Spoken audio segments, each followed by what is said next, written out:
feel that knock? I feel like Rocky in this one, baby. Let's go. Alright, check it. Blast from the past, back from the future. So if I pull the trigger in the past, it's no you and your future. I'm still hustling, still hugging the block. The referee to the shit. Welcome to the Rick H. Show. Is the greatest podcaster alive? Nah, the greatest podcaster of all time. Not the alive part. Mike's still working on the acronym for me. So this is what I'm going to go by. The greatest podcaster of all time. I'm your host, Rick H. And, of course, with me is my man, Caba, behind the mic. Yes, sir. So welcome back to the show. Today we're going to talk about Katt Williams going off. Draymond Green retires. Are the Knicks better? Who won that trade? Wander Franco. I took the risk and I loved it. We'll talk about that statement and that whole situation. Updates on the Yankees and Mets, and then I got a fun little game to play with Caba after that. But first, let's talk about this Katt Williams episode that dropped. Last I checked, it was at 30 million views. Shout out Shannon Sharp. The Shay Shay Club. The Shay Shay Club, 30 million views. I think it did 10 million the first day. Yeah. Now. That's got to be, I think they said that was top 3. Really? Yeah, I think or maybe it was number 2. Rogan had somebody, Lazar, the guy who talked about the UFOs and all the alien stuff. He's like the doctor or the scientist. Yeah. Right? He was number 1. How many? 10 million is a lot, bro. Like, yeah, I wasn't sure what the number was with him, but that other one is already at 38 million 6 days in. 38 million. And in that episode, first of all, watch it in its entirety. Is super funny, entertaining. Whatever your opinion may be, this is all entertainment. Throw that shit out the window. It just got me thinking, like, who in sports has done that before? Because this interview, it transcended more than just comedy. It went into entertainment, went into everything. He had Ludacris respond to him. Yeah, he kicked a little freestyle. I thought that was crazy. I thought it was whack. Luda's Luda's freestyle was whack? Yeah, the freestyle was corny. Luda's an actor now. He's a little washed. He's washed. Yeah, if that's the best he's got, yeah. It was, I mean, I wouldn't have did a freestyle to a comedian. That's the first thing. The second thing, I don't think Luda's washed. But it was, to me, I found it entertaining and interesting. Before we move on, what was your opinion of, did you watch the whole? Yeah, I watched the whole thing. It took me a couple tries to get through it and digest the whole thing, because at first I thought he was going on a whole bunch of just rants. But then I realized, all right, because I watched it, I think, 3 days after it came out. Mm-hmm. And I'm like, okay, these people had time to respond. And they weren't responding with the same energy that Katt was accusing with. Well, all right, so if you haven't seen it, before Katt did the Shay Shay Club, a lot of comics went on to it. Smiley, Ricky Smiley. Smiley and Cedric were the two big ones. I don't know if Harvey's done it, Steve Harvey. I don't believe so. But there's obviously a long history with them. And if you watch Kings of Comedy, there is a clip of Bernie Mac saying, if you're an upcoming comedian, which in the comedic scene, this is something you always got to remember. You never try out new material in front of other comics. So Bernie's long gone, RIP, one of the funniest to me. Legend. But he made that statement while he was touring with them. And Bernie was a closer in the stand-up special. Yeah.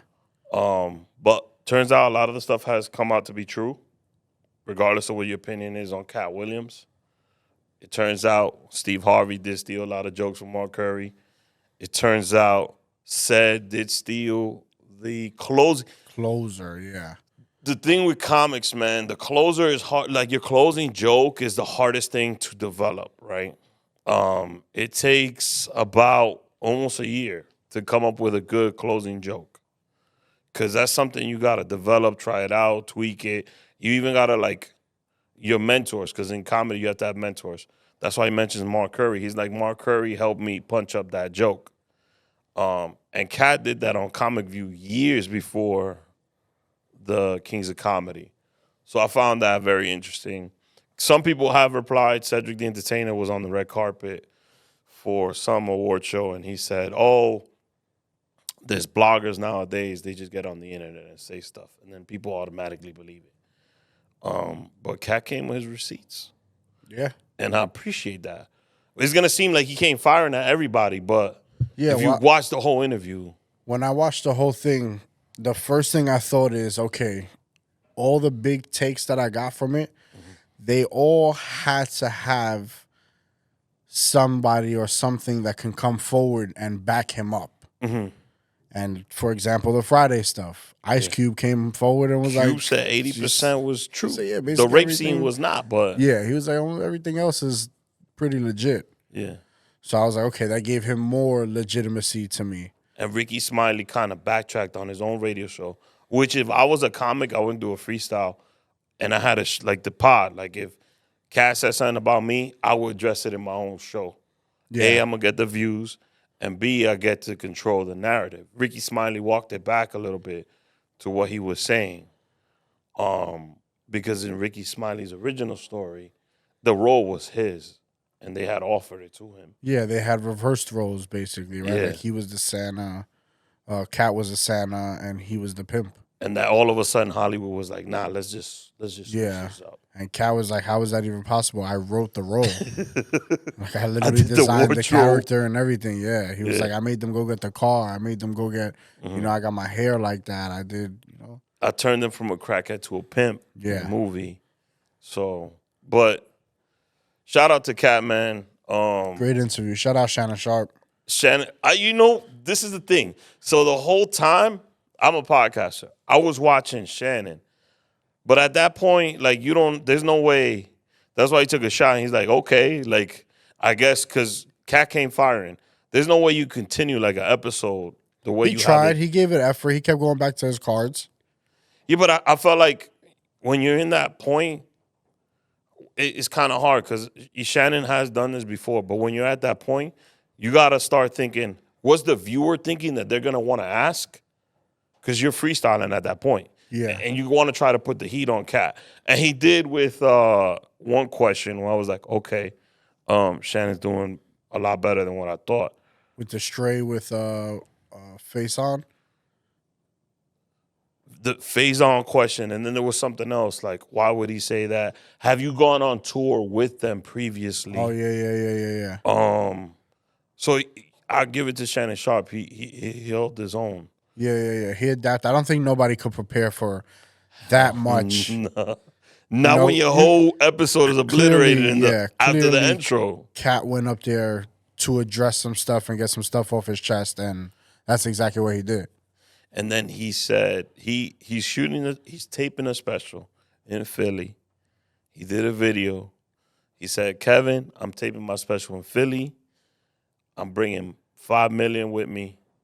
We could do a face-off in rapping, which, again, that I can't get it, but ain't no way Kevin Hart is going to rap against you. Yeah. We could do a comedy. We could do basketball. He's mentioned something else, and I'm bringing my $5 million in cash. So I'm giving Katt Williams more props than what people think. And the fact that the man was out there to protect his name, and he didn't come in firing. And that's what the internet immediately was like, yo, he's coming at everybody. He just want to be relevant. And you can't use that narrative that he wants to be relevant if the comedians he's going after were the ones that first made the comments. Yeah.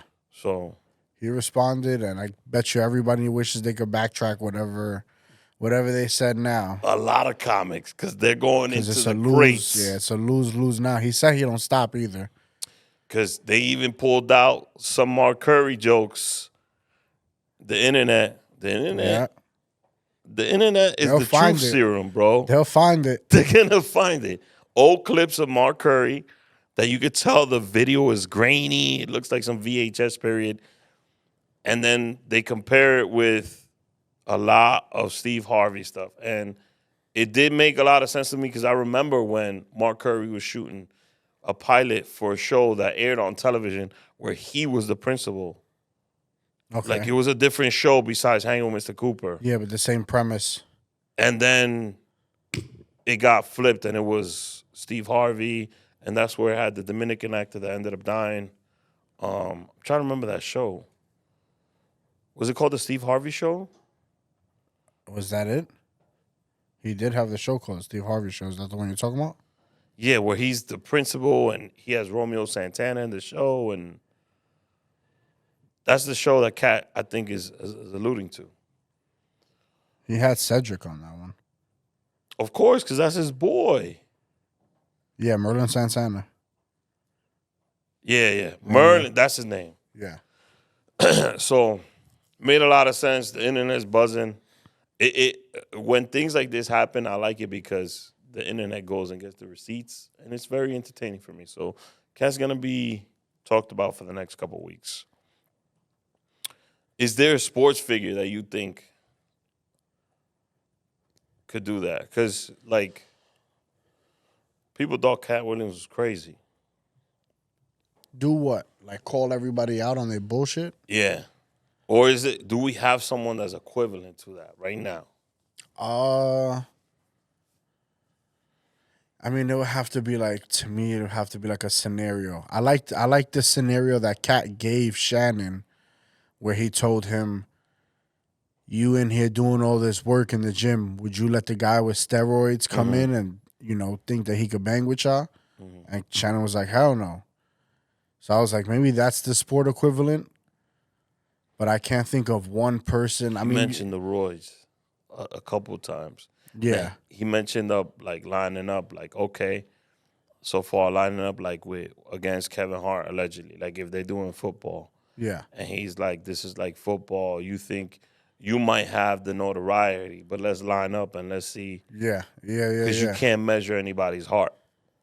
Yeah, he's right. He broke it down to a science where he was telling them about, if you go for 6 minutes and I go for 6 minutes, I know I'm funnier because I got 12 laughs and you only got 4. I was like, that's a good way to look at it too, like to measure statistics in a comedy special and a standoff. I would love to see it. But to go back to your question, maybe Jordan. You mean in sports period or just in their sport? Imagine if LeBron and Mike. Nah. Like LeBron can't. Yeah, he's still playing. Yeah, but he's still playing. But like, imagine if Jordan was like, okay, you know, LeBron's playing. You know where I've settled with that argument? That they're in two different periods, two different. The league is different now than it was then. Why? And like when Mike came out of college, him and Braun was like anointed. Yeah. Mike wasn't. So for LeBron to do everything he's done, I think people need to give him more credit than what they have. To me, is Mike the greatest of all time, and we've had this argument countless times. Of course. It's But the age-old debate. It's never going to end. Yeah, but I'm starting to feel like it shouldn't even be debated. Like, they both great. It's just great in different time periods. Yeah. In basketball, though, you have to have somebody. In football, it's solidified right now. Tom Brady. In baseball, you could go any way. We could have this argument about Brady being the GOAT, too. Like, You can't. Caba, there's I don't want to get certain into rings. it. You could have it for debate's sake, Mm-hmm. but if you do a majority of the country, that's going to be Brady. Yeah, because he played on the most popular team at the time, and he's got all those championships. Whatever the case may be, it'll still be Brady by a landslide. So it's not a debate. You know, it's not like a real debate. People don't even talk about it no more. Now it's, can you catch him? I mean, I don't think anybody will. Neither do I. I don't think it's realistic. If he was at 5 Super Bowls. The amount of appearances it takes to even get to there is. I mean, Brady got 7 rings, and he went to 10 Super Bowls. 70% is not bad. It's not Jordan. Bro, but just think about that. He went to 10 Super Bowls. And his career was, what, 20 years long? You know how hard it is to go to a Super Bowl? Yeah, he did it for half of the seasons in his career. Like, the next person with multiple Super Bowls was Bradshaw, and he only had 4. How many Montana had? Montana had 5. Montana had 5? Yeah. And Brady has 2 more. 3 more than Bradshaw and 2 more. That's wild. That's what I'm saying. It's not really a debate if you're going by rings. And in football, it's got to be rings. It's the hardest one to win a ring. Every game is like sudden death. Yeah, but you never know. And that makes the argument, man. It makes the argument that much more for Brady because you never know on a Sunday. Yeah, any given Sunday. All right, so I guess for me, if you could relate like a Katt Williams situation, this is what I also wanted to talk about. Gary Sheffield did something very similar to Katt Williams. Gary Sheffield said Barry Bonds and A-Rod blocked him of a bunch of MVPs. He also said the Yankees would have never lost to the Boston Red Sox if it wasn't for Joe Torre. Did you see this interview? Yep. He got 71% of the votes. He's not going to go to the Hall. You need 75%. Is he Hall of Famer in your eyes? Phenomenal player. He's one of those players that I think is as closest to the Hall of Fame line as you can get. If he makes it in, I wouldn't be mad. Is he a first ballot? No. Okay. And if he doesn't make it, I'm not mad at it either. I'm okay with that too. I don't think he's first ballot. I think I think he should be in the Hall, not immediately. Yeah. And he did have the cream thing where he was suspected of using some cream when he was on roids or whatever. I don't remember that. Let's look that up. But this is my issue with the Hall not putting A-Rod in. Like everybody, and there's people that's in the Hall right now that had a steroid suspicion or did roids. Balco steroid cream. There you go. Yeah. And that came up when he was a Yankee. Yeah. He said unknowingly, though. So, yeah, That's that key that's word. Everybody, yeah, that's everybody's excuse. Or I didn't know. I was hurt. I felt the pressure on my contract. This is Andy Pettitte, which one of my favorite left-handed pitchers of all time. I felt the pressure of my contract to deliver, and I took HGH to recover as soon as possible. Nobody remembers that. That's a good one, though. Nobody remembers that. That's a good one. I remember it. And when he did it, the Yankee fans was like, man, he's just trying to give us his best. He's trying to be there for us. So they gave him a pass. A-Rod was the first one to be like. He came back and did it without the roids. Who? Pettitte. So did Alex. Yeah, but the thing with Alex was we don't know how long of his career he was on it. But the fact I think that's the same thing with Barry. Yeah, but Barry was never caught on steroids. It's still to this day suspicion. The eye test, he looks much different, but Barry was still the GOAT before the roids. Listen, I think it's a great era in baseball. I think they shouldn't penalize nobody no more and just, let the kids have fun.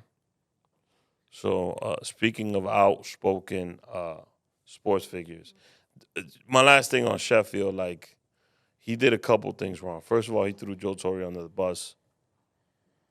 Yeah, for the 2004? 2000, whatever with the collapse. I think it was 2003.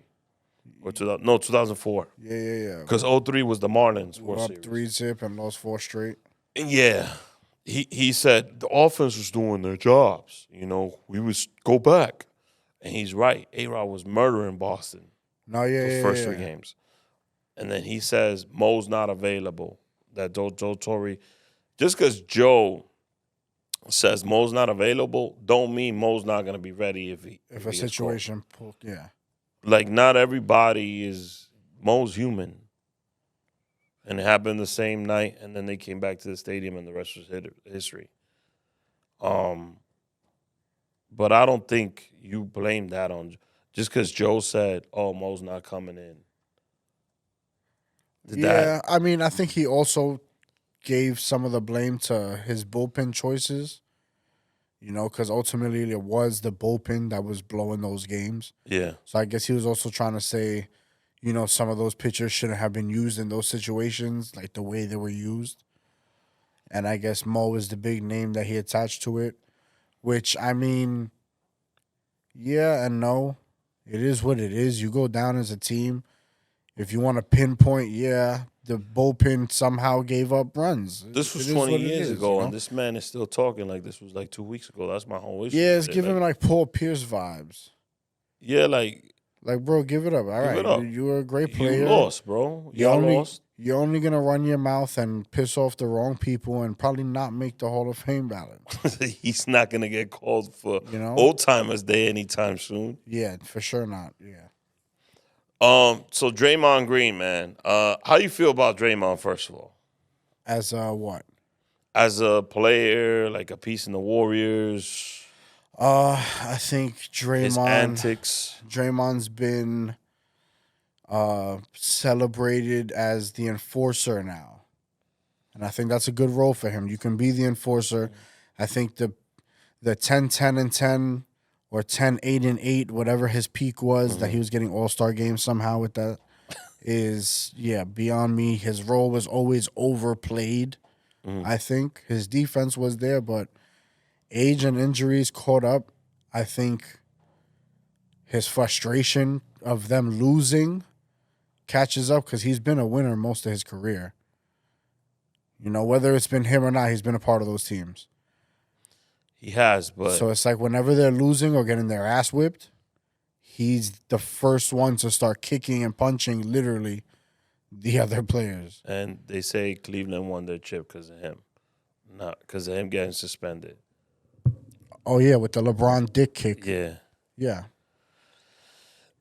Yeah, when you're a repeat offender, like, what else do you want? How many times are they going to let you get away with it? Like Rasheed Wallace used to be like that back in the day. He used to get a lot of texts, right? Yeah, but he was like a really, really physical. It wasn't just that. Like he would be bumping you and shoulder charging you, and Draymond is just using his limbs, his punches and purposely kicks. too. Like and it's obvious to everybody. The last one, he just spun back and threw a spin. That's what I'm saying. Yeah, it's obvious to everybody. Like the camera's literally looking at you because you just blew a layup or whatever. And so the camera's looking at you running back on defense and you do something. How do you think it'd be interesting to be in that locker room? Because I think me being Steph Curry and getting the championships that I got, right? I think that would have worn me like thin quickly. Like I think Curry's been very patient with him because it's always been Curry's team. Or do you think Steph is just like, oh, that's just Draymond? That's how Draymond. Yeah, I think he's at that point. I think he's like, yeah, it's just Draymond. I think he don't want to, ruffle any feathers. I think he knows that the solution is coming soon. I think that this is. Draymond said he was going to retire because the league suspended him indefinitely, and then supposedly Adam Silver talked him out of it. That he met with Steve Kerr, and that Steve Kerr and him had a conversation. That Kerr was crying, and they hugged each other. Whatever. I think he really has run the last nerve of the Warriors, and I think they're going to try to – they need to move on. It's time. Yeah. Like, you hold on to Steph, and you try to rebuild around Steph, and now the Jordan Poole trade looks even worse. Not really. Because Jordan Poole was the one that didn't get along with Draymond. And the organization decided. Yeah, but if you look at Jordan Poole over there, he's not making no great case for himself. But he was in a situation. So we're going to talk about the Knicks trade. But I feel like Poole was in a situation where he was already comfortable and he was giving them what they wanted and what they needed. Well, the spotlight wasn't on him, so he was an overachiever. Yes, and I think that that's his role. 100%. Phenomenal six-man. Yeah, like there's a bunch of guys in the NBA that are like that. Like, But to lead the team, no way. That's what I'm saying. I don't think it was that they lost the trade. I think it was pick one of your poisons, the aging, grumpy Draymond. that's one Or championship for you. Exactly. Or the pain in the ass kid who, could be even a bigger problem if he gets a little bit better. I don't know, man. I think to me, there hasn't, in the last 20 years, there hasn't been a guy like Draymond Green where I don't think the talent is worth the headache. Because that's usually the Bulls, when they had Rodman with that three-peat, the talent was worth the headaches. Even though Draymond's got the championships, it's just too much. He's choke holding some dude at the beginning of the season. Yeah. Spinning back fist, kicking LeBron in the nuts. He stepped on some dude's hand. It's just, and then I didn't like the one time he was like, oh, it's because, they're coming after me. They're antagonizing me. Like they're not doing that to every other player. Yeah. Like he gets singled out. If that's the case, you shouldn't be on the floor. So like I've been at the point where I was like, I don't know if this man should be in the league. Well, even before that, I thought his stat line, he shouldn't have been getting the amount of minutes he was getting on that team. But that's just their loyalty to him, and it's been a detriment to the team because he's not playing up to par, and he hasn't been for like 4 years now, 5 years. And this year, I think they're 11th right now in the West. It's Phoenix, LA, and Golden State. I think it's 9, 10, 11. And those are the teams with Curry, LeBron, and Durant. So it goes to show that the NBA is moving towards, besides having like multiple stars together, It's actually Phoenix, Lakers, Utah, and then the Warriors. So they're 12th. So even worse. I think the NBA is going to where it's no longer how many stars I could get. It's more of, all right, I'll get my 2 stars, but I need a solid team with them. Yes. And I'm going to segue that because last year's Miami team is proof of that. The Knicks last year is proof of that because I'm going to talk about the Knicks in a little bit. And if you look at the other teams, with the exception of Boston, who has multiple stars on their team, that seems to be the formula that is going to. And I think that's better for the NBA because I'd rather see multiple great teams than this big three. Like only 5 teams having a big three and everybody's trash. Yeah, I hope I'm cool with the dynamic duo, like the Yeah. that I'm cool with that. Because it's always, even in the 90s, that's what it was. It was Kevin Johnson, Charles Barkley. It was Scotty and Mike. Yeah, the Batman Robin kind of thing. Yeah, I like that combination. 3 is too big. It's only 5 players on the court. So if 3 of them are I'm already done with this era of basketball, Like the Heat, right? It was Bosh, LeBron, and Wade. One of the 3 had to take sacrifices. And what? In the sense that they had to, if you were to put any of those 3 guys in any other teams, Bosh may be like a secondary star, but they were bigger than what the role that they had to take on in Miami. Oh, yeah. And they had to sacrifice minutes, they had to sacrifice points, and even money. They made it work money-wise. So I when it happened, I'm a Knicks fan, I was like, damn, fuck Miami.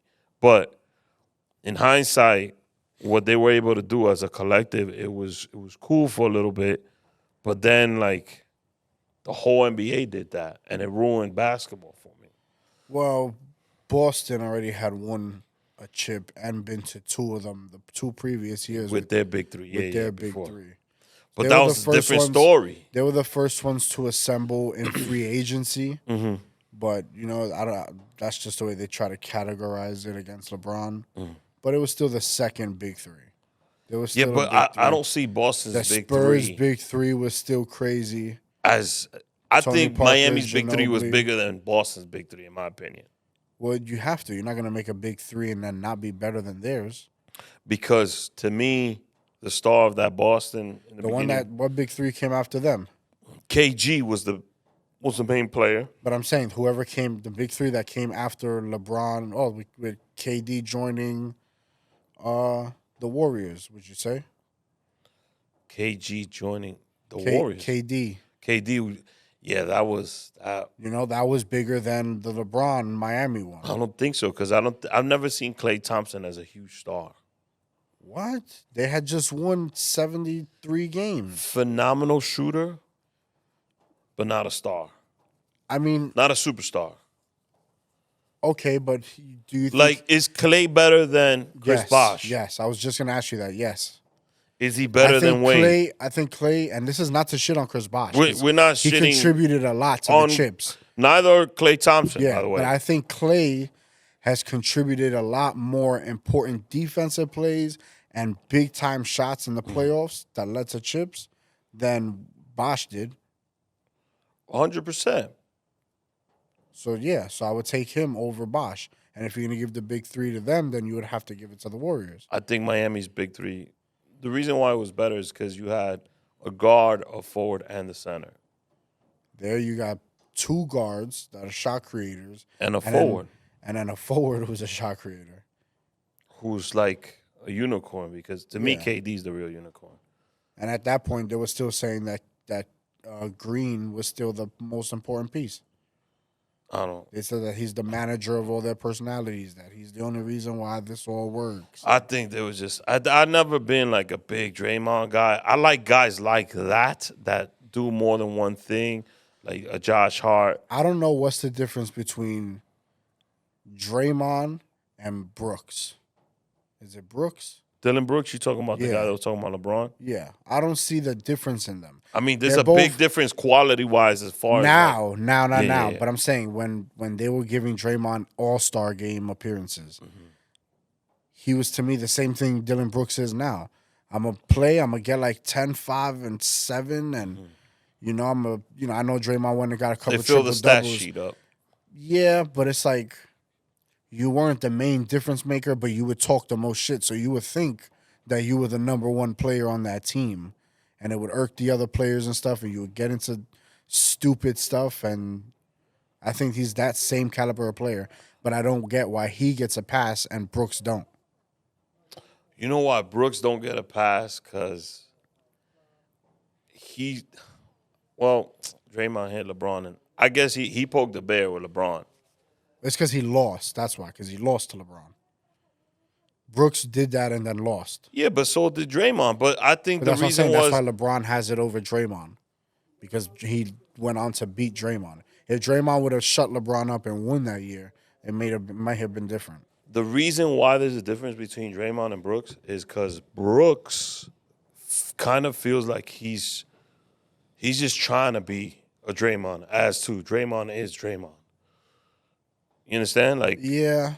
Like, he it comes off less authentic? Yes. Okay, that's fine. That's fair. Like, that's why, I don't know, like, there's something about Dylan Brooks that makes me go like, ugh. It's cringy. Yes.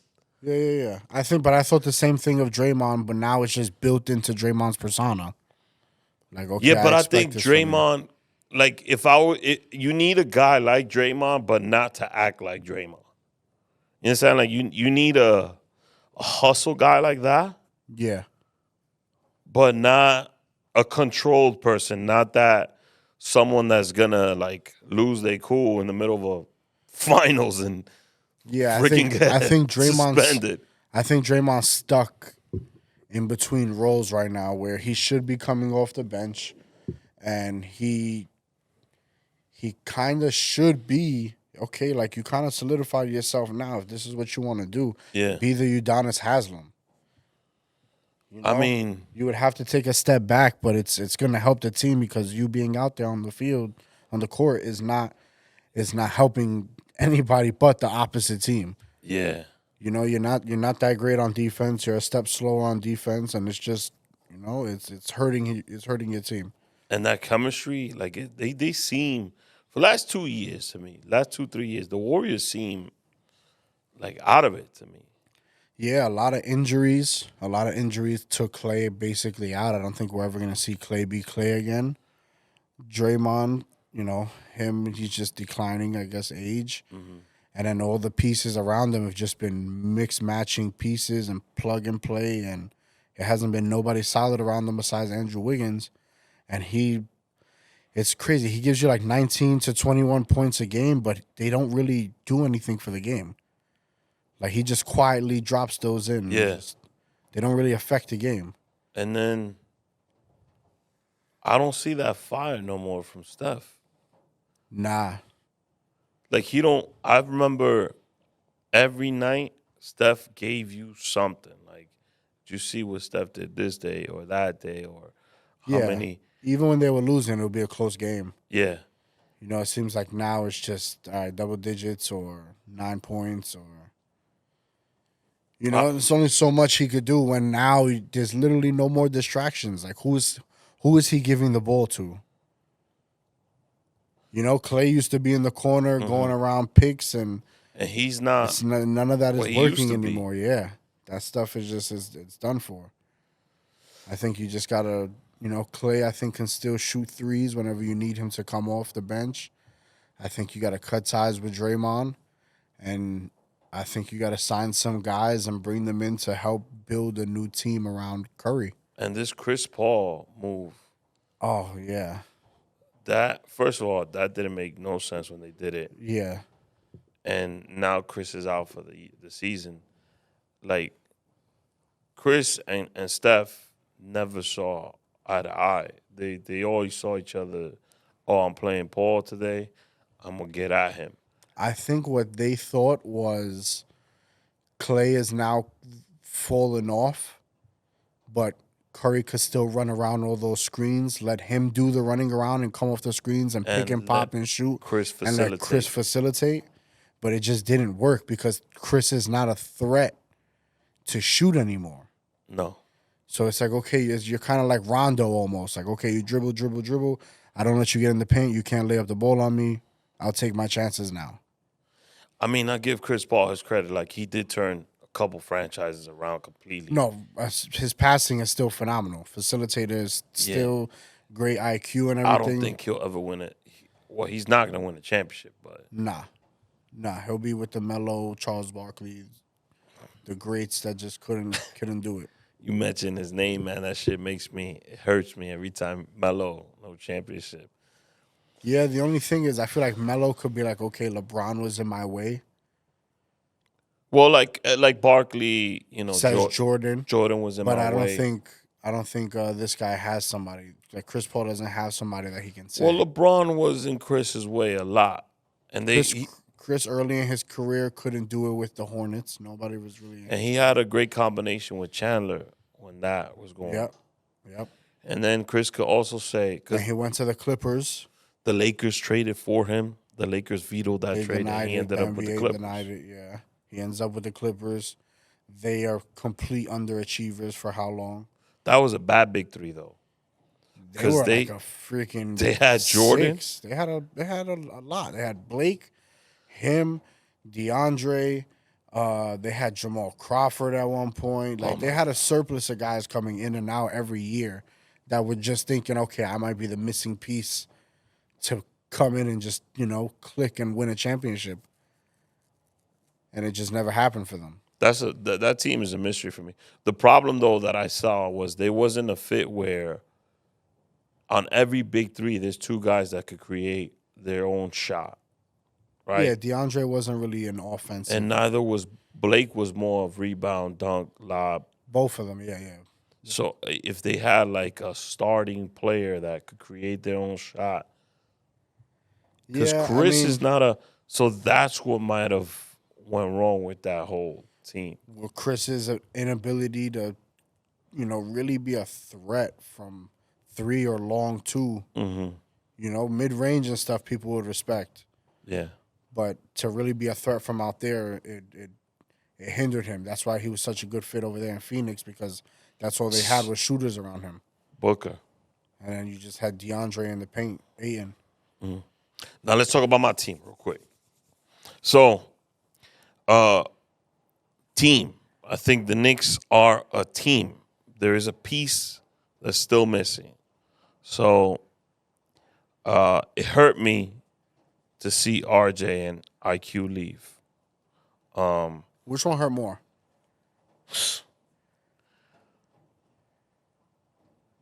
I'm going to say, for now, IQ, long run, RJ. Okay. And this is my train of thought with them, too. So IQ gave us the punch we needed off the bench. And he's that guy where, okay, he's a six man, but now I think he's progressing into a role where he's going to be the starting point guard on a team, which is what he is in Toronto right now. Yes. RJ, I felt like us having Randall, we never got to let him flourish.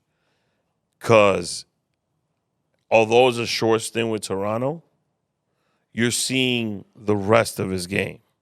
Yeah. So it's almost like addition by subtraction. Yes.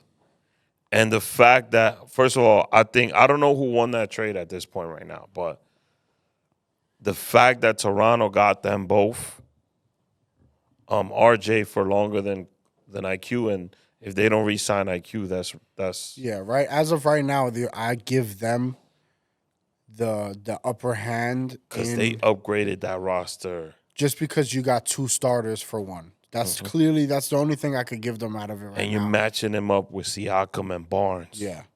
Which now gives you something that's nice and growing there. And if you flip Siakam, who's 31 now, and you get some similar pieces back, Toronto will be back on the road to being a relevant team. Yeah. And I hated this trade when it got first announced. I thought the Knicks gave up too much, but they were not going to re-sign IQ. You were not going to have $20 million on a point guard that's sitting on the bench. Yep. And the Knicks just felt RJ is not that third star, which I think they were wrong on that. And in the future, when RJ's career is over, he's gonna put up some crazy numbers for Toronto, and he's gonna be the guy for Toronto. Because he, believe it or not, coming out that draft, he's the guy that I actually wanted, and he's the guy that's actually been on the floor. And if you look at RJ's numbers for the games that he's played, his name only goes with Durant, Jordan, he's LeBron. Not bad. He's not bad. Because his stats are, there's only been certain players to get X amount of points, X amount of rebounds, X amount of assists. At a certain age. At that certain age. And he's in that top 5 conversation of those players. And when you look at the other names, you're like, oh, okay. All right. I just felt like we got too impatient with him. Whereas, too, we have Randall on the team. They didn't have a way to get rid of Randall. And then they're like, all right, we're just going to ride with Randall. And they made a swap. Now, I hated the trade. And in 4 games, I'm going to tell you I'm starting to come around to the trade. Addition by subtraction, right? Yeah. It gives more shots for Randall and Brunson. It's Brunson's team. But it gives them more minutes, more shots, more opportunities. Now Brunson has a spot-up shooter who plays excellent defense. So the defense improved exponentially. I think you could tell we've led 10 points or more in most of the games that we played with OG. He carries, he's young, fresh legs. Yeah. He's got energy for days. He takes a lot of the bulk on the wing position on defense away from Randall. And now Randall's stepping into the role of, all right, you and Brunson, go do what you got to do. Yeah. Point guard, big man, let's see what you got. Randall's showing off now. And it's looking like if this is the way that they're going to move forward, then there's some success there. And it looks like RJ not being in the lineup, Randall's like, all right, I don't have to worry about playing shots with somebody. More easy touches for me. Yeah. I get to work, see what I got to do. I don't have to be too stressed on the defensive end because OG. and OG's guarding everybody's best player. Yeah. So From the like wing forward, if you got a big two or the wing forward, he's there. And I think that one of the mistakes we made with RJ was playing him at the small forward, not the 2 spot. So that was a huge mistake. Toronto's not doing that. And OG, he just fits better with this lineup. Yeah, I agree. And I didn't even think it. I honestly, in my opinion, didn't think that this. Cause I was like, man, we're losing on scoring. Yeah. You're losing the possible 6th man of the year twice, 200 years in a row, and your third scoring option. Yeah. But he doesn't need the ball. He could cut. He's great percentage from 3-pointer. Plays terrific defense. And he steals the ball a lot more. So it's just like, I don't know what happened, but they look completely different. And it's just one player that they added. Well, sometimes, that's when a star, a starter, a star, whatever you want to call them, an all-star, when somebody like that is, just traded in the middle of the season, I think it could either give a shock to the locker room or, like send a whole new energy with the new guy coming in. Yeah. I think everybody is excited for their role. It's more touches for everybody. It's not like OG came in and was like, I'm taking all the touches that RJ had. Yeah. Brunson gets more touches because Quickly's gone. Deuce McBride. Deuce got an extension immediately after the trade. Like, all right, Deuce. Because they look at him as he could be whatever the Quickly was doing. Off the bench. Yep. And then Grimes, he's going to get, offensively, he'll give you something. But he's exciting, though. He's a defensive stopper. The crowd loves him. He's the guy who's yelling at the crowd and getting all pumped up and shit. So, like, the Knicks, so it was reported already, the Knicks don't feel Spider's the guy. They don't feel like they need to give up to get Spider. But with that being said, the Knicks in the offseason are going to have the money and assets to acquire another player, another piece. And it's between Spider, Katt, Levine was thrown in there. Who's the other guy? It's like 6 guys that they named. Okay. And I honestly don't know exactly what direction to go to right now because I like the kind of chemistry that they already have. Yeah, but we're going to have to see what they have come playoff time. If that's a good fit in playoffs and they're going to make a deep push with that, I think then you decide, all right, maybe we do stay with Randall. But then where do you improve? I think signing Katt helps. Yeah. No matter what. I don't think Levine is the option. I don't think he's a good fit. I don't think he's going anywhere because Bulls aren't playing him and his trade value is in the toilet. So yeah, and I think if he does get traded, I think whoever he goes, they'll wind up keeping him. I'm trying to quickly find. Who was the other one you said? Spider. So Spider, Katt, Levine, to me is they want him. Murray, Jamal, the kid from Atlanta. DeJounte Murray, and somebody reported that the Knicks should actually get. You don't need DeJounte. The Knicks should actually get Trae Young. I saw that, yeah. That'll be cool for a story. Gilbert Arenas said, because I do see Trae succeeding here in New York. Yeah, I think that'll be a cool story, but I don't think that's a good fit. You already have your primary ball handler and scorer. But Trae doesn't need the ball in his hands. Yeah, we say that about everybody. He could create his shot. He could spot up. He still needs the ball in his hands to do something or play drawn where he's gonna go around and do something. Then it's like, okay, is Brunson now gonna be your finesse passer and all of that. You're gonna switch up everybody's roles to accommodate to him. I think it's still the offense still needs to run through Jalen. I think Katt. Yeah, so do I. I think Katt comes in. He takes even more defense off of Randall. Yeah, but Katt's good at the 4, not the 5. And if you bring Katt in, you can't have Randall. Why? Because they're both Katt flourishes at the 4. And he stretches the floor because his 3-point percentage. I don't think there's only like 3 5s that you have to actually worry about in the league. That's a good point. It's true. Unless you're going against Jokic, Embiid, or who else? Jokic, Embiid. I mean, there's Chet from OKC. I like OKC. I like that. I like Chet. I like Chet. I like that young nucleus they got.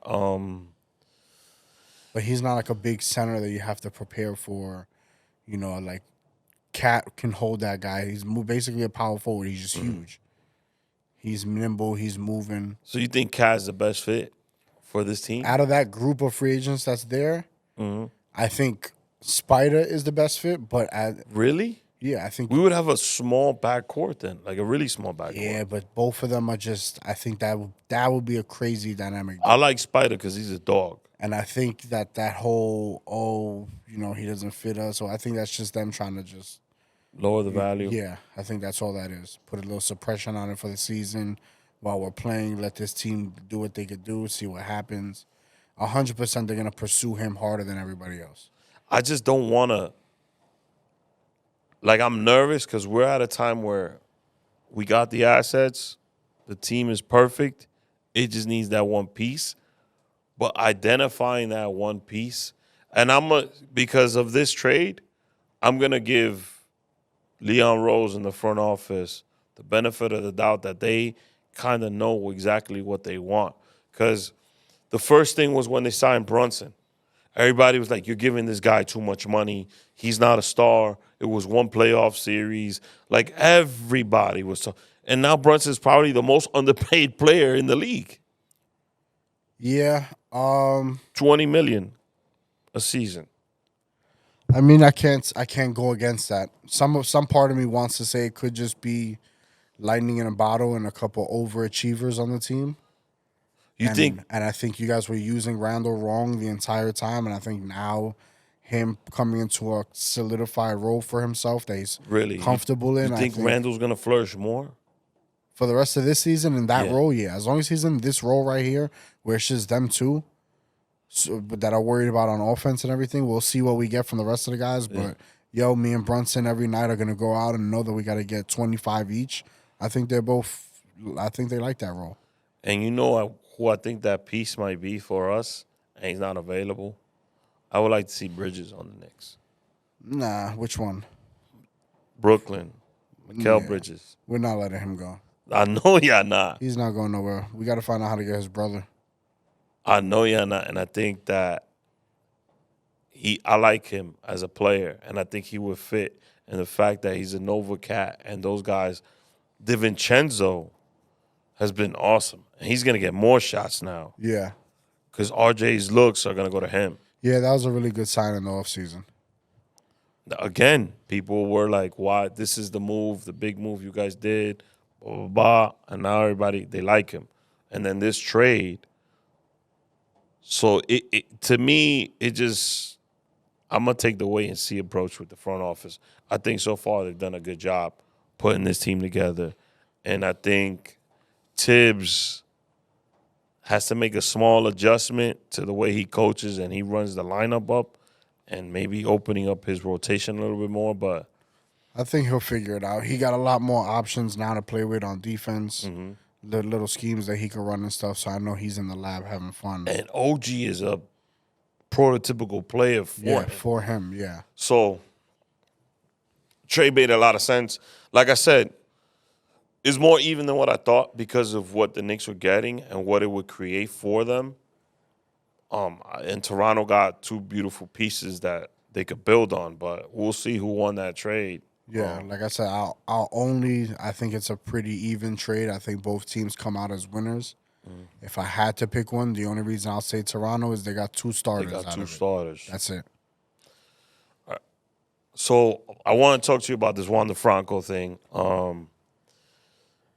22-year-old, he's a stud baseball player. Tampa knew what they had, and he was one of these first guys where I think baseball is moving in that direction. Atlanta did it with a lot of their stars. Is let's re-sign these kids at a reasonable rate and a reasonable price before they hit the market. Very smart. I like the business of baseball. I think that for the player, if you give more than what you already given the team and you're not getting your proper value, like the Scottie Pippen type of deal, is going to suck. For a team organizational wise, because I think, I mentioned Atlanta. Acuna, let's just use Acuna as an example.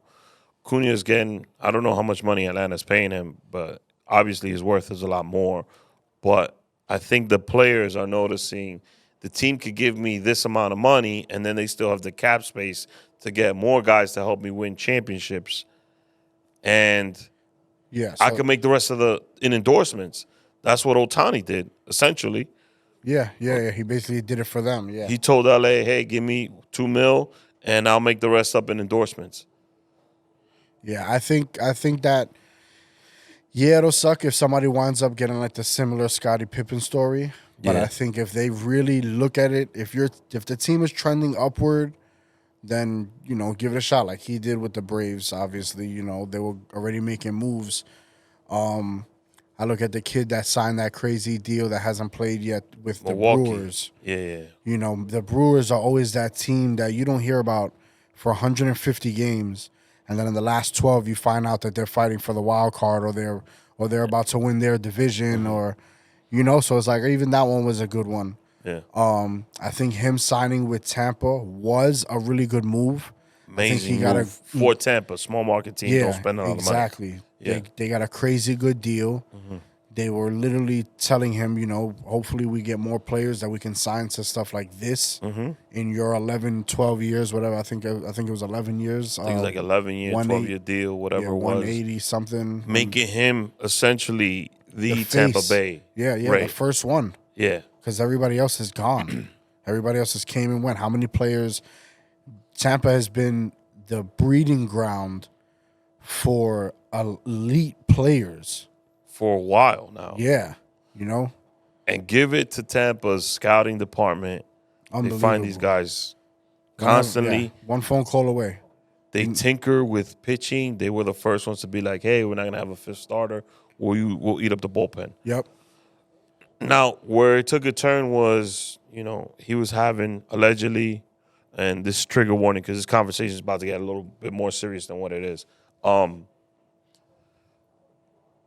So Franco was apparently having relationships with a 14-year-old girl in Dominican Republic. Now, Wander Franco is 22 years old currently as we speak right now. The girl is 14. The age difference was that 6 plus 2, 8, 7 to 8. Yeah. Other people viewing this could say, let's change the ages. What if the girl was 21 and he was 28, 38? It's much more acceptable at that point.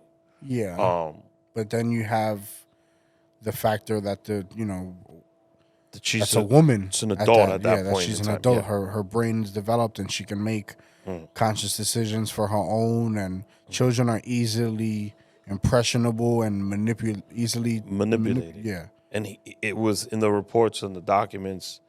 He kind of was alluding to her like, let me raise you, or try to grow up and he was trying to like groom her. Grooming was the word I was trying to remember. So the Franco thing is awful, right? And then he allegedly made the testimony where I don't know the whole quote, but I'm gonna just read you what was reported, which I took the risk and I loved it. So in those couple words, he's actually admitting to what he did.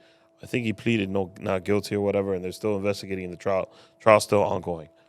Yeah, because if I'm correct, the last that I had heard was that he was unaware of her actual age. Apparently, I guess he thought she was like 17 or a little bit older, and that her mom knew who he was and allowed it to happen until she started extorting him. I believe for 100,000 pesos a month. This is the story that's going not a lot around. of money. And if this is so, none of this is factual yet. We don't know. It's still being investigated. Yeah, this is a very touchy subject. We realize that. So that's not a lot of money. And I can see a scenario where that happens, specifically in my home country. Yes. Right? Yeah, I've heard it in my families back home in DR. Stuff like this is actually common. It's not. And it's not an normalized. excuse or anything. We don't stand with that, but that's just somehow their culture. Over exactly. So that's where I wanted to get at. That's the first point I want to make. Second, our country is very, very poor, and there is a lot of crime, corruption, greed, and a lot of things like that happen. Is there a scenario where a woman could date a man and lie about her age? And so if Franco's story is true, which to me he's still liable and he's still in the wrong, but that doesn't sound too far-fetched for me. And nor do I agree that none of this stuff for me is normal. Yeah. First of all, I grew up in a household where, yes, I have family members that got married very young. And when I mean young, I mean younger than 18. And they got married in DR. And different culture over there. But the whole point is, you're over here, you're not in DR, you're playing in Tampa, you're playing in Florida, it's America. Public figure. You're now the face of this franchise for the next decade. And there's different ways you have to move, and he knew he was in the wrong just by his statement. Yeah, you could tell by the way his reactions and his statements were. So he knew the whole time that he was in the wrong. So, it's even if it's a culture thing, which I know we alluded to in DR, but it's still what happens now. And I feel like as a society and a culture, right? Like I was born here, partially raised in DR, and then the rest of my life here. I think we need to progress more as a society in DR. Like these things shouldn't be the normal, because it's not okay for you to be grooming little girls. Yeah, it's not okay for you to have a family and then go out and date other women and have multiple families. That's not okay. There's a lot of trauma you're causing when you do that, specifically the multiple family thing. So that's my opinion on the matter, like my personal opinion. I feel like we need to take more accountability as men and women from the Dominican Republic. Our country is viewed in a negative light a lot of the times. And I think this generation, like my generation, the one right behind me, we need to try to change the perception and the narrative of what the country is, and maybe try to move it forward. Because there's several things that always get me upset. That and being too loosely with certain things. Dating younger women is very loose. Cheating on women with multiple women, it's an okay thing. Having multiple children with multiple women, it's an okay thing. The machismo of the country. We don't have, we have good examples. I'm gonna say we don't, but I think we need to be the generation that sets examples, and because we are a beautiful country, we have beautiful culture, and I don't want the world to view what one individual does, because this is what happens a lot, and then just say, well, that's how all Dominicans are. Because that's not true. Yeah, agreed. And that's why, yes, it's an interesting story. It's going to play out for a while. The guys was released from jail. If the trial was here in this country, he would not be released from jail. Yeah. And our government is very loose, and they could be persuaded by money. So it's going to be an interesting story, and I am going to watch it.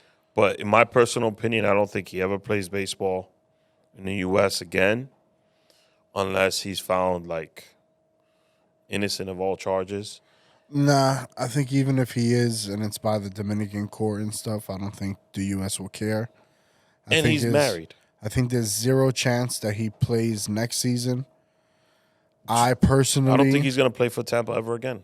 I personally don't think he's going to play.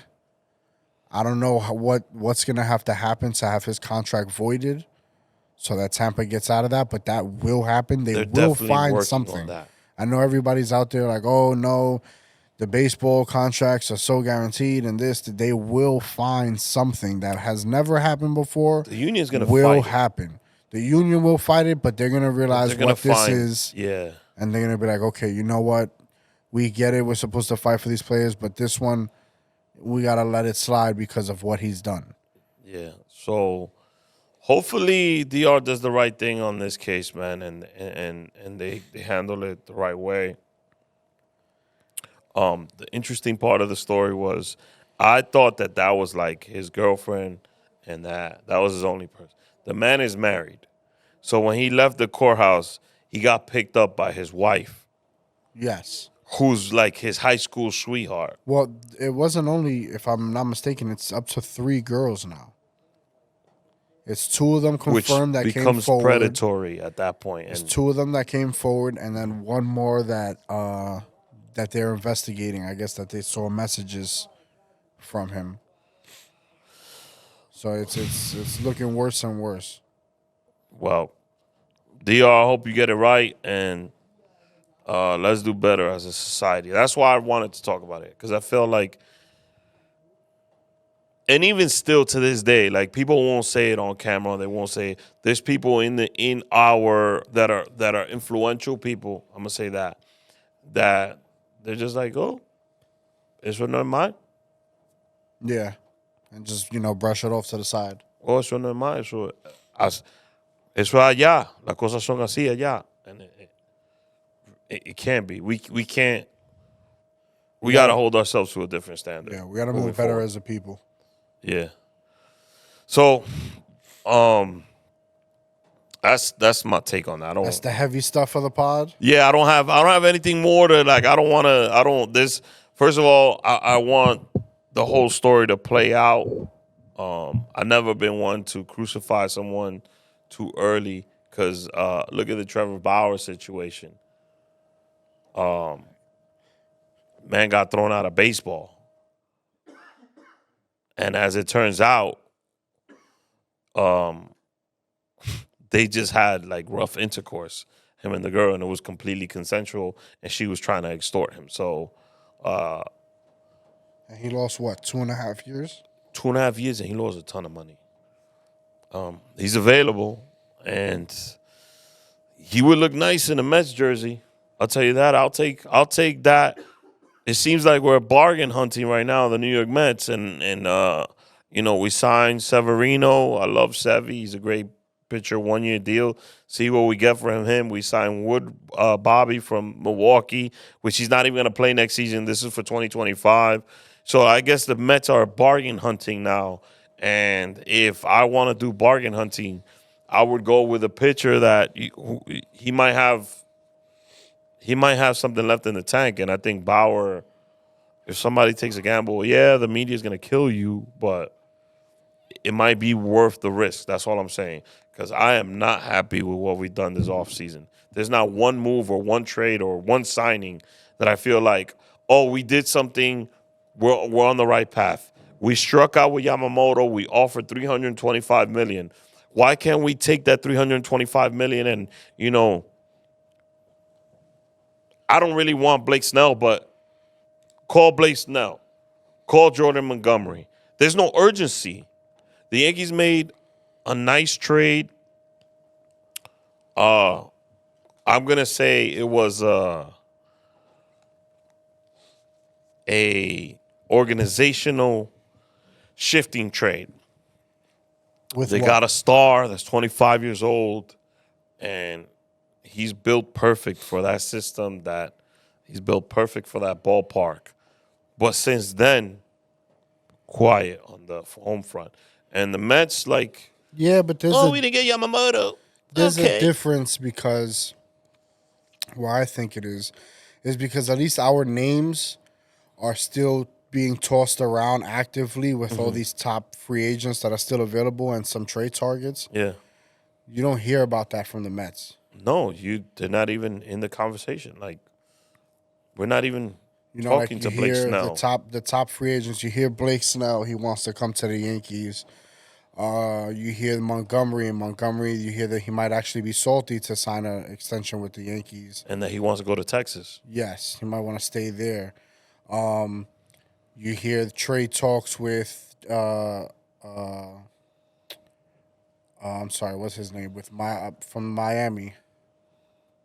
It starts with L. Luzardo.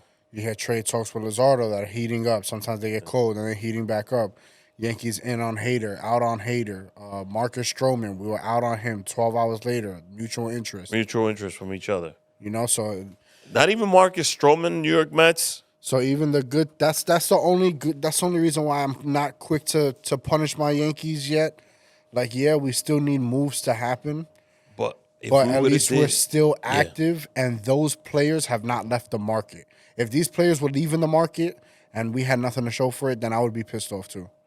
But I think he just signed with L.A. Who? Hernandez was a piece we could have got.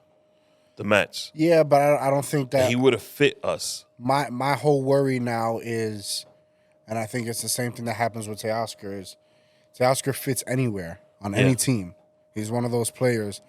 But is it one of those things where people are testing free agency, and if the Dodgers come lurking, they just go there? Yeah. That's my whole problem with what the Dodgers are doing. Because deferring his payment is like, okay, you signed him for now what? 23 something. For 66% of the deal, so you got like a 33% deal off. They've spent $1.5 billion this offseason, the Dodgers. Yeah. You think it winds up being for a win? For a chip this year? They're going to get a title. This year? Not this year. Okay. I think they get one. Teoscar's gone after this year. I know, but I don't. It's just too strong of a pitching. Like, you got to think about it like this: next all season, they just got another big name pitcher back, which is Ohtani. Yeah, I mean, you got to hope Buehler comes back strong. I think he is. I like Walker Buehler. Yeah. Yamamoto. They're not going to bring Kershaw back. The only knock on Yamamoto is his height. And he's never pitched in the bigs. He's pitched against everybody in the WBC. Yeah, but we got to see what it's like. Yeah, I don't know. I don't think he's going to be Ohtani level great. You think he's better than Kodai Senga, the Mets Japanese pitcher? Off of 1 year? Yeah. I think he has the similar first year. And Senga was... he started off slow, started finding his rhythm, and put together a really decent season. And he was almost Rookie of the Year. Or was he? He was Rookie of the Year. I believe he was a finalist. I'm not sure if he won. He was a finalist for the Cy Young. I think he was in the 5th or 4th for the Cy Young. Did he get the Rookie of the Year? No. Nah, Corbin Carroll from the Diamondbacks. Yeah, Carroll got it. But he was a finalist. I think he was like 2nd in the Rookie and then like 4th in the Cy Young. Could be. But, all right, so the thing with me is, and now the Mets want to get Jorge Soler to be the DH. These are not the guys that we need. They're not the difference makers. I think the Mets, my whole thing is now this is my test to see what that front office is going to do. Do you panic and overpay somebody now that's left just so that you can make a move? Or do you actually run out there with that same team and just hope that you put together a decent season, decent enough where you don't have to trade Alonso? is stupid because I think they need a starter, another starter. No matter how many starters they signed already, I think there's they a couple need pieces they they need a need. legit starter to put behind or in front of Senga. And I think I would like Montgomery. I think Montgomery. If we get Montgomery, I'll feel a lot better about the offseason. Yeah, I love Monty. I think he's proven himself. I think he's going to be a really good pitcher, and I think you get him for a good price. And So let's see. It and should he's be pitching in the NL again, like in San Diego, like in St. Louis. Sorry, and I think that only helps him. So I think Montgomery would be a good guy for us to get. I'm not happy with what the Mets did this offseason so far, and the offseason's not over, and a lot of these names are still out there. That's fair. That's fair. This is not one of those episodes where I'm just ragging on the Mets. That's fair. Like you said before, besides the Yankees getting Soto and making that, and the Verdugo trade was also a pretty decent move. But that's If we were to run our team out there right now, you'll be all right with it. I'll be okay with it, but you're missing the starter that you need. I'll be okay with it, but I need to know who's coming back to play. When I say that, I mean, is Rizzo coming back to play, or is Rizzo a little fucked up now? DJ. Is Volpe coming to improve I think his he will. offense, or is he not? Is Stanton coming to hit? All I need from Stanton is 250, 30 home runs, 90 RBIs. He does that in his sleep when he plays like 115 games. He slimmed down. We'll see what that happens. I need you to stay healthy. Yeah. You're a non-factor when it comes to defense and anything else. We need your bat there, or to at least be available. Soto, him, Judge, that's nice. So and if LeMahieu hits, that's a nice. So LeMahieu is another one. Am I going to get LeMahieu's now? He's not going to be bounced around. He has a home now at third. Is he going to go back to batting 320 or at least 300 and 290, 280? And bringing back Glaber. And then I don't think we're bringing back Glaber. I think Glaber plays this year, and then I think he's gone after this year. I don't think we're going to pay him. He's going to ask for like close to 200, maybe a little above. It's crazy. You guys would not sign Rendon. You would have had Glaber. So that's my other thing. Are we going to get, if Rendon comes back to being the Rendon that he was the 2 years before he joined the Yankees? But he was a bum besides those 2 years. Well, that's what I'm saying. He was just the pit. Like it was always potential, but he Yeah. was on the White Sox. So it was always potential. It's almost like what you see with Snell. Snell's record and everything wasn't that impressive. He was on the Padres. They played like shit. Yeah. But you really take a deep dive into his numbers, you're like, wow, on a team that wasn't performing, he's really balling. So I think that's what it was with Rendon. He went to San Francisco. He got to show that his strikeout rate was up, his movement and everything was up. And he became a finalist 2 years back to back. I think he came in second both years for the Cy Young. And then the market dictated he get overpaid because that's what happened. Yeah, I mean that's gonna happen. So I'm not mad at that. But can you come back and be a number 2 or number 3 starter and give me at least an ERA in the 3s? I think the Yankees' best bet is to find a solid 2. If he's your third starter, it alleviates him of a little. That's why I think it's so crucial for them to get a pitcher. I think that's my new theory is because we heard Yankees really want Monty. Yeah. Yankees are also interested in Hader. Yankees have come out and said they're not interested in Hader if they get Monty. It sounds like we're not going to get Monty. More and more, it sounds like Monty's going to wind up staying with the Rangers. You think Hader and Stroman is what they get? No, I think we actually wind up, after Monty signs, I think we end up just going with Snell. Really? I don't see Snell as a Yankee. I don't want it, but I think there's mutual interest there. He, for some reason, wants to really play there. He's got 2 Cy Youngs on his mantle. What do you prefer? Snell, nobody else, or Hader and Stroman? With our team that we have now, honestly, I'll probably take Snell. Just because I see zero value in Stroman. I don't think he's good here. He's talked shit about the Yankee fans before. He's talked bad about the Yankee organization. There's nothing here for you. I get that there's mutual interest, but it might be just to sit down and see how interested you are to play. If you're going to come and play for us for half the price, okay. I think cool that's with what it. the Yankees are going to do with him. They're going to That's what I'm say, saying. If he's gonna, how bad do you want to play yeah, here? exactly. If that's the case, then okay, I'll take it. See what you got left, because then we Or don't- like, hey, you could earn your spot at spring training. Nah, I don't think it'll be that bad. I think he still can just sign anywhere and earn a spot.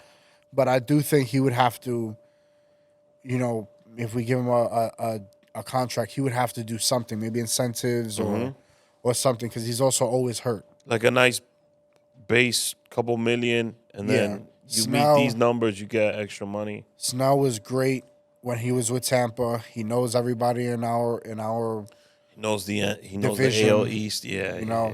So it just makes more sense. I love Hader. I really do want Hader, even if it's for the same money that You're gonna need a strong bullpen. we have the number one bullpen in baseball. This is why it makes sense for New York, for the Yankees, right? If they don't get Snell, it would make sense to go after Hader and then add an arm. You always need pitching, first of all. And if your pitching is not up to par, like the Mets, right? The Mets starting rotation, I think if this is seriously what they're going to run out there as their starting rotation, well, then maybe the Mets need to call for Hader as well. Because even though Hader's commanding Diaz money, you're going to need a really strong bullpen if your rotation is not up to par. And then if you have the Diaz-Hader combo, you could have either one close the game. Neither one we of those did guys that would years accept ago. that. Nah, both of those guys want closer money. Yeah. And they want that label as the closer of the team. So I But don't we think did the they're gonna same do thing that. with Jerry's Familia and Diaz. We used Yeah, but either one. That's a big difference. That's a I know big it is a difference big in caliper difference. of player with Familia. But if you're going to, all I'm saying is if you're going with the rotation of what you got right now, you're going to need a way better bullpen. Nah, for that, I'd rather, if I was the Mets and I was a Met fan, I'd rather them go and try to get that Imanaga pitcher guy, if that's the case. That's another thing, and I'm disappointed in that. And also, we have not ballpark. called about Shane Bieber. Yankees are going to probably wind up with him. That would be It's cheap. very interesting. And if I'm the Yankees, if I get Bieber, I wouldn't go after Snell. No, I think we get Bieber, we're done. Maybe one more bullpen arm, but I think we're done. Because they seriously just need one arm because you can't have Rendon and Nestor. As two question marks. I know that people are talking a lot Can't about do that as 2-3. Warren. 3-4, that'll be good. Warren is coming up. We'll see what he's got. And then number 4, we got Clark Schmidt. A lot of people like Schmidt. Schmidt's pretty good. Bottom of the rotation guy. It's okay. You guys lost in the Severino, trade. No. King. I liked Michael him. King. Yeah, he was cool. I didn't see his ceiling being, crazy Bottom high. rotation guy, he's good. That's what I'm saying. So I wasn't Eating mad up at innings. I wasn't mad at losing that. I feel like we have even young guys in AAA that we could bring up to test out bottom of the rotation if we wanted. So that's where I'm at with. It's been a lot of. Maybe it's just because we're from New York and we used to being the ones making the splashes. Like Yankees made a huge splash. Soto trade. Not saying they didn't. I'm just saying it's been a very weird offseason. Yeah, it's because baseball's off season. I know all the off seasons are long, but baseball just feels so dragged out because there's so many stages before people could be free agent and because somebody's got to set the market. Talk to them and then everybody's waiting on each other. Like I feel like right now, Snell I think he's waiting to talk to the Yankees before he talks to anybody else. I feel like he's been talking to everybody else. Monty, I don't know. I think he might be waiting for Snell to sign. He's waiting. He definitely does not sign before Blake. It would be stupid of him to sign before Blake Snell. He's definitely waiting for Blake Snell. And I think Blake Snell, that third component, like the Mets are not in it. I think Blake Snell hasn't signed because the teams that he wants to sign with, that he's interested in, haven't gave him an offer. He doesn't have the Ohtani or Yamamoto effect where he has the 3 biggest markets, the 3 biggest pockets. Which is crazy. 2 Cy Youngs, you would think he would be. But because of his height, the Mets value him at that. Well, not just the Mets, it's everybody else in baseball. There's at least 25 teams that probably don't value him at that. But the pockets is Mets, right now, the pockets, Mets, Yanks, Dodgers, right? Yamamoto got the money he got because it was those three big pockets.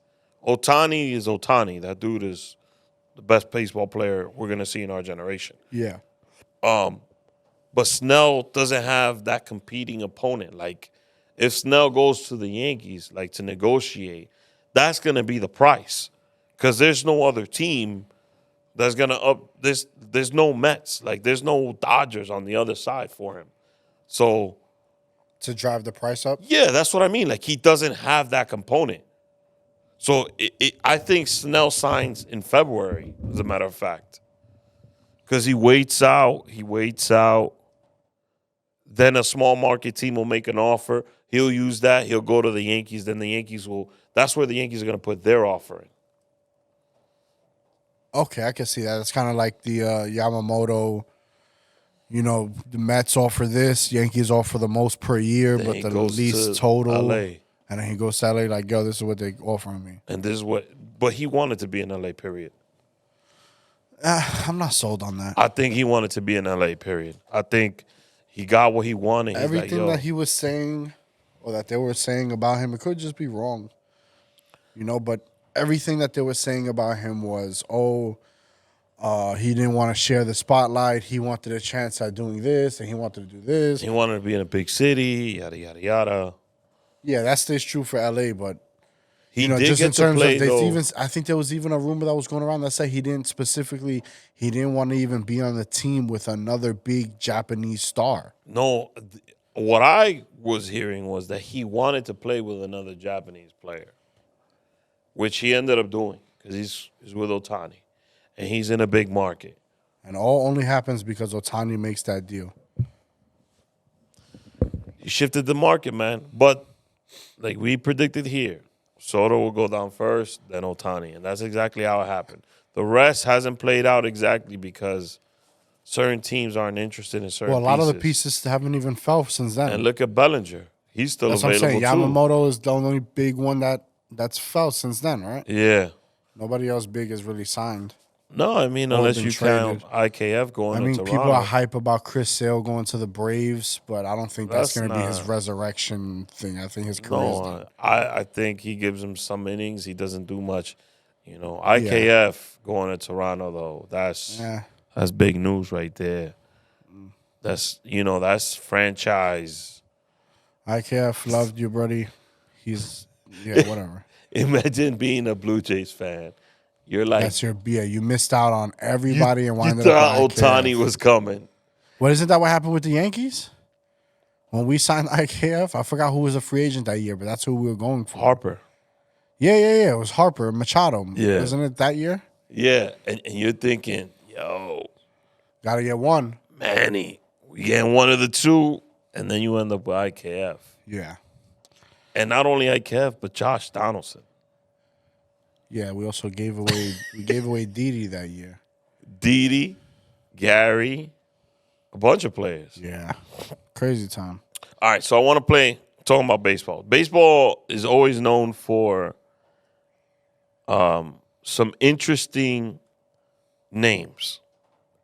And I saw something on the internet the other day. So there's this player.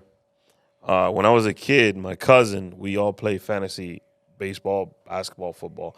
My cousin named this team Rusty Cunts, right? Jeez. Rusty, just how Rusty, right?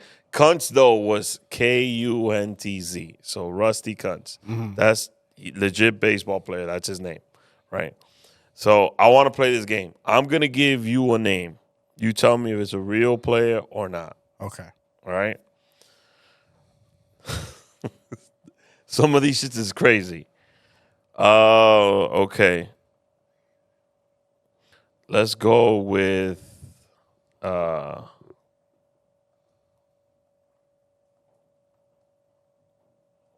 Oil Can Boyd.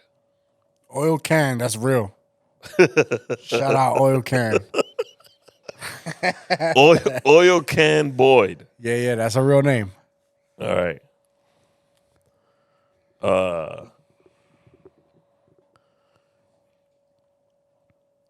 Cock What? Schmitz. What? Cock Schmitz? Cock Schmitz. Cock Schmitz. That's not real. You sure? Cock Yeah. Schmitz. Yeah, I'm sure. Positive. Correct. Okay. Razor Shines. Razor Shines. Damn, what year would that have been? The 50s, 60s? Oil Can played for, by the way, real quick, he played for Boston. He played from 1982 to 1991, Boston, Montreal, and Texas. Razor Shines, I'm going to say, is a real player. Real player. Correct. Played for Montreal Expos. Oh, what's that, 3 for 3? That's 3 for 3 so far. Happy Gilmore. Adam Sandler. Fake. It's fake? All Yeah. right. Balls McGee. Damn. It sounds fake, but I want to say that that's a real player. Balls McGee. All right, I'm going to say fake. You got it. Okay. I was like, yeah, it sounds like it might be like a hockey player. Johnny Dick Shots. There's no way. Johnny Dick Shots. That could be a nickname for Draymond Green. Johnny Dick Shots. Johnny Dick Shots. I'm gonna say that's a real one. Johnny Dick Shots played from 1936 to 1939 for Pittsburgh, Let's New York go. Giants, and the Chicago White Sox. I'm killing this right now. Johnny Dick Shots. Oh my God. He also played for the Pittsburgh Pirates. Let's do 2 more. Going for 100%. Speaking of 100%, real quick, Nikolai Jokic in this span has missed 5 shots in the last 4 games. Think about that. Continue. And people say he's not deserving of MVP. Continue. Wow. It's only the best player in the league right now, but whatever. Hands down. Anis Anderson. Was it anus?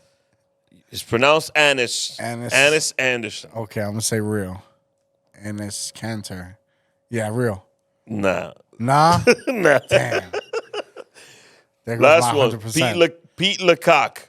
Pete Lecoq. That's real. Pete Lecoq. That's correct. Pete Lecoq played from 1972 to 1980. He played for the Cubs and the Kansas City Royals. Damn, I got, what's that, 9 out of 10? 9 out of 10. Pretty good. Rusty Kuntz is a legit name, so if y'all want to fact check me on it, your boy Rusty Kuntz was out there swinging. Swinging. Oh, there's also Dick Pole. Did I say Dick Pole? No. Dick Pole's another one he played for, the Boston Red Sox. Yeah, Richard Poole. That's a wild name. Your boy's name was Dick Pole. It's all right. We'll give him a pass. Dick Pole. Oil can boiled. That's just... Oil can. That's a boy. violation when your nickname is Oil Can. Yeah, you That's should have found crazy. out why he got that, how he got that. Don't forget Sleeve McDaniel and Todd Gonzalez. Jack Glasscock.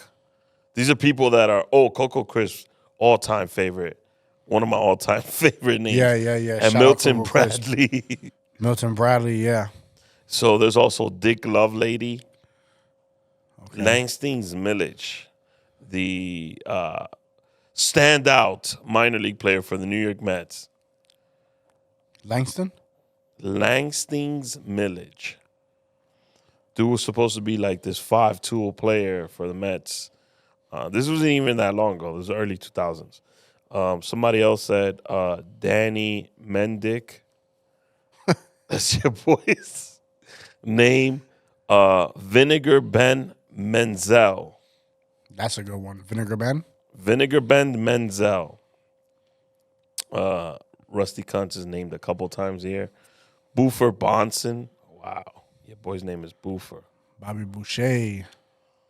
That's the greatest name in sports history. Doc Mendick. Oh my God, there's a lot of dick names in baseball. Sports, period. All right, you ready? Before we close out, I got one thing left that I want to talk about. And Steve Sharts, bro, your boy's last name was Sharts. Steve Sharts. Shout out to all them baseball names. Them just fire. They just make me laugh. Oh, in the subject of names, did you see that linebacker kid that his name is Noah Kniger? No. So there is a prospect. I think he's going to college. Football player, linebacker. His name is Noah, Noah. His last name is Knigga.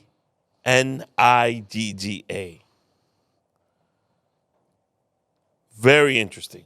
I would love for that young man to make the NFL. And I want to see the announcer say his name. And there's also the coldest. He's also a top prospect. Kid's name is the coldest something. Yeah. I know who you're talking about, yeah. I forgot what it was, like the coldest Jones or something like that. Some shit. Yeah. That's legit. Yeah, but it was really spelled the coldest. D-A coldest. The coldest. All right, while we're on football, Go ahead. Before we wrap up, I'm going to give you the 6 games. I know that this episode might come out after. But it will still have our predictions on I want record. my picks in there because if I'm right, I want people to be like, all right. NFL playoffs begin this week. I'm going to give you the 6 games that are happening this week and next week. You tell me your picks. Ready? Go ahead. Houston, Cleveland. Houston wins. Cleveland wins that game. So you got Cleveland moving on. They'll wind up versus the number 1 seed, Baltimore. Kansas City, Miami. First round matchup. That's a good one. It's probably the game that everybody's going to watch. I'm also taking Cleveland in that last one. I'm going to take Kansas City because of the history. This kid, Kelsey, hasn't played like he normally plays. So there's a lot of pressure for him to show out on this game. We'll see. Okay, I'm going to take Miami. I think Miami's just got too much firepower for that team. And if Mahomes is not going to be 100%, which he's not. But this kid's been dropping, Tyreek Hill's been dropping a lot of passes. Yeah, but I never go by that. Like, I think, you might have a couple bad games and stuff. We'll see. It'll be exciting if Miami wins that game, though. Yeah, for sure. Then to wrap it up on that side, we got Buffalo, Pittsburgh. Buffalo. Bills got like a chip on their shoulder right now. And then last 6 games, they've been playing like Yeah, I agree. All right, so we move over to the NFC. We got Tampa, Philadelphia.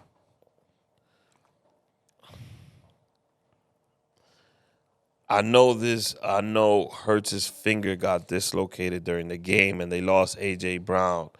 I just think Philly won't be one and done in the playoffs. I think they win that game. Who they're playing again? Who would you just say? Tampa. Yeah, I don't. Yeah, Tampa. Philly's way more I think, talented was than Tampa. 1 game over 500. And they squeezed in by winning their division. Yeah, that division is trash. So Philly wins that game. Yeah, I think whoever wins, good luck. They move on to San Francisco. The next game is Detroit and the Rams. Detroit. Yeah, Detroit's been a surprise, right? Just among. Nah, I was excited I know they've been trending up, especially since last year they were a surprise team, but I didn't expect them to be a full force already. They are better than what I thought they would be, but I knew they'd be in it. Like I like the coach, I like the identity, I like the way the team's playing, I like the way they're trending. They could sneak up on people. I'm picking Detroit in that one. Yeah, I like them too. And the final game is Dallas, Green Bay. I think that's going to be actually the real game to watch. Game. Yeah. Besides the Miami, Kansas City, because it should be the Cowboys, but at the end of the day, the Cowboys are the Cowboys. And I think it's a trap game because people are automatically going to assume Dallas. I'm going with Green Bay on this one. They're going to automatically assume that Dallas is going to win, and Dallas does have the talent over Green Bay, but Dallas has done something consistently this year. Games that they had to win against better teams, they've lost, and they fumbled. They're like, Dak, I don't trust Dak in that situation. Yeah, and when I want to see what would happen if Jordan Love is the one that beats your team. You know, what does that say about your team that you've assembled? If this guy first year taking over decides I'm just gonna already eliminate you guys. Green Bay did a good job. Like Bret Hart, wow. Shout out Bret Hart came out. Bret Favre going from Favre to Rodgers to Love. Yeah. That's what you want. You need them. I wanted Love. When Love was in the draft, I was really, really rooting for him to drop to, I think it was like the 28th pick, which is the Patriots. Yeah. I was really hoping for that. And really quickly, I think people are like, oh, Belichick's going to be upset if it's his last game that he lost to the Jets. He kind of screwed the Jets on his way out because the Jets were going to get the 6th pick, and they tumbled down to 10. Oof. So tank it. But go ahead, and I could give you my Super Bowl prediction, which I've had since the beginning. That was of the it. year. That was the last one. So who you got? Cowboys. You got Packers. I got Green Bay. Yeah, I'm gonna take the Cowboys. Something is telling me that you're 100% right with your take, but I'm just gonna stick with the Cowboys for the first round. After that, whoever they verse, I'm picking again. They just get. I don't know. I've always like zero faith in them, bro. Zero faith. I was like, it's the Cowboys. That's why Stephen A. Maybe this could be the year where they shut Stephen A. up, but. And I honestly believe this is going to be Baltimore or San Francisco. Oh, nah. I don't think Baltimore's such a great team. They flew under the radar and they were just doing their thing. Lamar, to me, until he shuts me up, he's not a playoff quarterback. My pick is Baltimore and San Fran. San Fran, I'm with you. That's all I'm saying. Baltimore and San Fran. That's our episode for today. We'll see you guys next week. Remember to like, subscribe, share, all that beautiful stuff. And if you want to comment, slide in the DMs. Let us know your opinions, your thoughts. If you want to talk about the Wander Franco thing, we will address it on the following episode. Thank you for tuning in. See you guys next week. Yeah, marvelous. Okay. I'm on my Frank Lucas shit. 3-piece suits, Valentino cufflinks, LV shoes. I bring the shorty closer, just enough to feel the gun on the holster.